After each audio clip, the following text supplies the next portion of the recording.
Bonjour les élèves de troisième, donc je fais une petite vidéo là sur YouTube parce qu'il y a beaucoup d'élèves donc qui m'ont renvoyé donc les exercices et tout sur les grandeurs composées. Je vous remercie. J'ai un très bon retour, mais j'ai vu pas mal d'erreurs sur l'exercice 21. En même temps, c'était celui qui est un petit peu le plus dur, où il fallait un peu plus réfléchir en tout cas. Donc je vais faire une correction assez rapide et j'espère que vous allez comprendre. Donc, le but de la question, donc on vous dit que un professeur, pour aller à son collège, il parcourt 5 km en un quart d'heure. Au retour, il réduit sa vitesse moyenne de 25%. Combien de temps met-il au retour? Donc, la question finale, c'est de calculer un temps.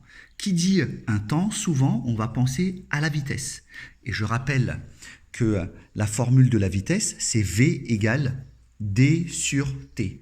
Vitesse est égale à distance divisée par le temps. Pour ceux qui habitent en Calédonie depuis pas mal de temps, je dis toujours que c'est la vallée du tir, VDT, vallée du tir, donc vitesse est égale à distance divisée par temps.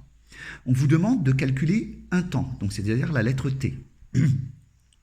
Comme il y a 3 lettres, pour trouver une troisième, il faut toujours connaître les deux autres, c'est-à-dire qu'il faut connaître la V et la T, et la D, pardon. Donc il faut connaître la vitesse et la distance. Eh bien, la distance, on la connaît parce que c'est donné dans l'énoncé qui est de 5 km. Donc, si on veut chercher la lettre T, qu'est-ce qu'il faut connaître d'autre? Il faut connaître la lettre V, c'est-à-dire la vitesse. Mais ça, on peut la calculer justement avec les informations qui nous sont données. Donc, premièrement, on va d'abord calculer la vitesse du professeur à l'aller. Et on sait qu'il parcourt 5 km en un quart d'heure. Donc moi, je vais calculer sa vitesse en km par heure. Je vous propose de le faire en km par heure. On n'est pas obligé, mais je pense que c'est plus simple. Donc 15 minutes, un quart d'heure, c'est 15 minutes.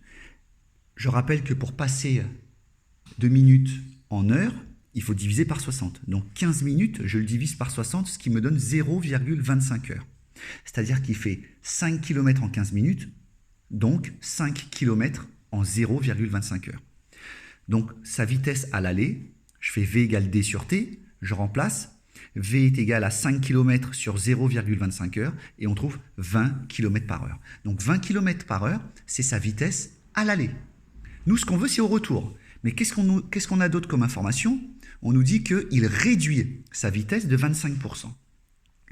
Donc, réduire sa vitesse de 25%, qu'est-ce que ça veut dire? Alors, il y a plusieurs manières de le faire. Moi, ce que je vous propose, c'est un produit en croix.